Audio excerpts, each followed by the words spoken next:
Hey everyone, so the purpose of me posting this video today is for anyone who was not here for the lab. So I'm going to post a video kind of going through the lab. Right now we're going to read the background information and the procedure and everything. I'm going to explain the lab a bit.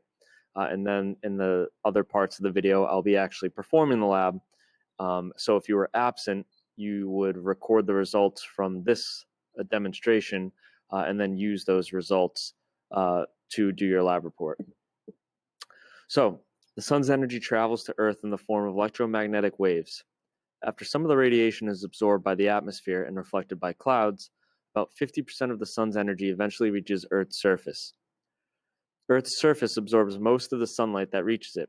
The rest is reflected back into space. However, the amount of sunlight that is absorbed or reflected depends on the substance that it shines on. Land and water absorb and reflect different percentages of sunlight that reaches them. Land and water also heat up and cool down at different rates due to their physical characteristics. So in this lab, we're going to be looking at what heats up more quickly, sand or water. And then we're going to turn a heat lamp on and let those substances, sand and water, sit underneath the heat lamp for 16 minutes, record which one heats up more quickly. And then the next 16 minutes, I'll shut the lamp off and we will see which one cools down more quickly. So for the procedure of this lab, we're going to record the starting temperature of the sand and water and put it in our data table. We're going to turn on the heat lamp and we're going to read and record the temperature of both the sand and water every 2 minutes. We're going to record the temperatures in the temperature with the light on column. That's for the first 16 minutes. At 16 minutes, we're going to record our final temperature, turn off our lamp. Then we're going to do the same thing, but with the light off this time. So we're going to read and record the temperature, both sand and water, for every 2 minutes. And we're going to record that on the data table that's on the left-hand side of the page. So that's the procedure. That's what the lab's going to be about. Now we're actually going to perform the lab. All right, so for this part of the lab, I'm going to record my starting temperatures. So here is my lab setup. I have my beakers and my heating lamp. The first thing I'm going to do is record my temperature of the sand at basically room temperature, and I'm going to say that that sand is at about 23 degrees. I'm going to now move on to my water. I'm going to look at the temperature of my water, and I can see that my water is also at about 23 degrees. So I'm going to go back to my lab setup, or my lab sheet, and I'm going to write 23 degrees Celsius for sand and 23 degrees Celsius for water. Okay, so now I'm going to start my timer. When I start my timer, I'm going to turn the heat lamp on. Every 2 minutes, I will record, I will take the temperature of both the sand and water and record that. So, without further ado, I'm going to turn the lamp on in 3, 2, 1, go. All right, so I will be back in 2 minutes and we will record a temperature together. All right, so we are approaching 2 minutes. So I'm going to take the reading of the sand here, and that looks to be about 26.5 degrees. And I am also going to take the reading of the water, and that's at about, let's call it 23, we'll call it 23 degrees. So I'm going to go to my lab and write that down. So we said 26.5 for sand and 23 for water. All right, we are coming up on 4 minutes. I apologize for the afternoon announcements being in the background, but let's take our next reading. So now our sand is at about, let's call it 28.5 degrees, and our water is at about, let's get a good angle there, let's call it 24 degrees. So we said 28.5 for sand and 24 degrees for water. All right, we are now approaching 6 minutes. So let's take a reading on our sand. So we're gonna call that, let's call it 30 degrees Celsius. And our water, let's call that, it's pretty close to 25. Let's call it 25. So 30 for water and 25, or 30 for sand rather, and 25 degrees for water. All right, coming up on 8 minutes. Let's check on sand. We're gonna say that sand is about 33 degrees Celsius and water is 25. So sand's heating up pretty quickly now. 33 degrees Celsius and water is still at 25. All right, coming up on 10 minutes. If we look at our sand is approaching, let's call it 35 degrees Celsius.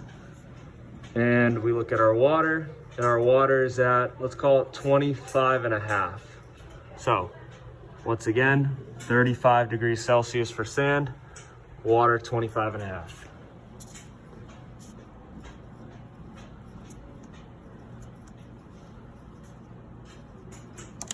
So coming up on 12 minutes, let's check our sand. So our sand is now at 36 degrees Celsius and our water is at 26 degrees Celsius. So 36 degrees, 26 degrees. All right, coming up on 14 minutes, check on the sand. So sand is at about, we'll call it 37 and a half. And water is at, we'll call it 27. So 37 and a half for sand, 27 for water. All right, I'm approaching the 16-minute mark of the lab. At that point, I'm going to shut the lamp off and take my final recordings for lamp or temperature with lamp on. So, timer went off. I'm gonna shut the lamp off. I'm gonna record my final temperature for sand. Let's call it 40 degrees Celsius. And I'm gonna do my final temperature for water, which is, let's call it 28 degrees. So 40 was the final temperature for sand and 28 was the final temperature for water. All right, in the next clip, we'll move on to the second half of our lab, which is temperature of the sand and water with the light off. All right, coming up on the 18-minute mark, let's check on the sand. Looks like we've dropped about 2 degrees for 38 degrees. And water, we are at about 27 and a half. So drop 2 degrees to 38, and we've dropped a half degree to 27 and a half degrees. All right, coming up on the 20-minute mark, let's check our temperatures. Looks like we're at about 27 and a half for sand, and it looks like we are about the same for water. So 37 and a half for sand and still at 27 and a half for water. All right, we're approaching 22 minutes. Let's check on our sand, and we're gonna call that 35 degrees Celsius for the sand. And we're gonna look at the water, and we're gonna call that 27. So 27 degrees Celsius for the water. So we're at 35. So big drop in the sand just then, and just a tiny drop for the water that time. All right, just about 24 minutes. Let's check on the sand. That looks like it's in between 35 and 34. So let's say 34 and a half degrees Celsius for the sand. And we are still at 27 degrees Celsius for the water. So 34.5 degrees for sand and 27 degrees Celsius for water. All right, coming up on 26. Let's check the sand. So we dropped about 2 degrees just then. So we're at about 33, let's call it 33 and a half. So we're at 33 and a half degrees for the sand, and we're at about still 27 for the water. So 33 and a half degrees and 27, holding strong is the water. All right, we're approaching 28 minutes, and my lab partner just decided to show up. How nice of him. So for the sand, I think we're at about we're about 32 and a half for the sand. So 32 and a half for the sand, and I think we've officially dipped under 27. I think we're at about 26 and a half now for the water. So 32 and a half for the sand and 26.5 for the water. All right, coming up on 30 minutes.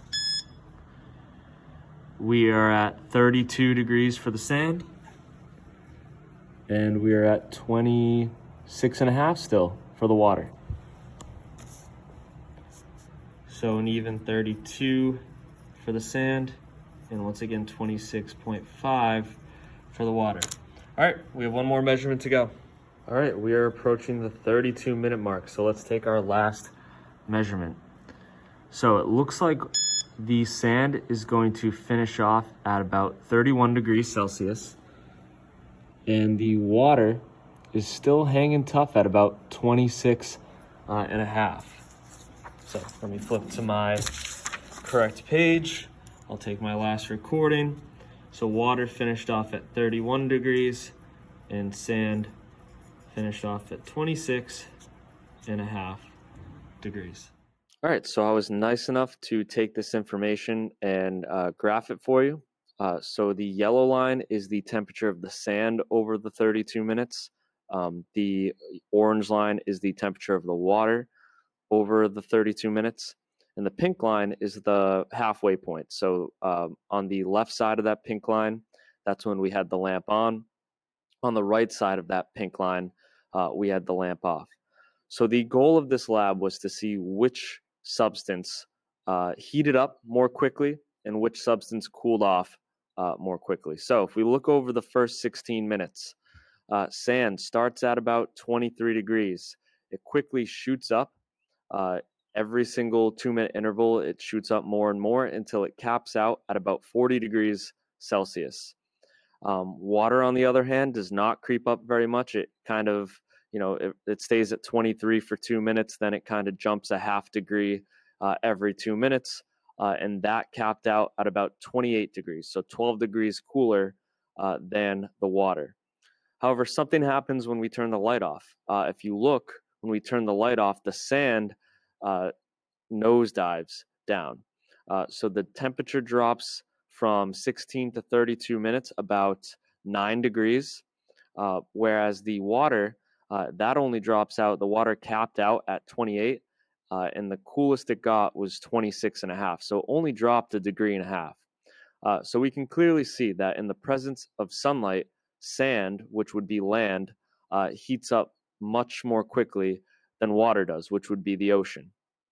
But when the lamp was turned off, so when the sun goes down, the sand cools off very quickly, very much so as well, whereas the water kind of retains its heat and stays at a steady temperature. This is similar to the phenomenon if you go to the beach during the day and you walk on the sand, sometimes your feet might get burnt. That's how hot the sand can get during the day.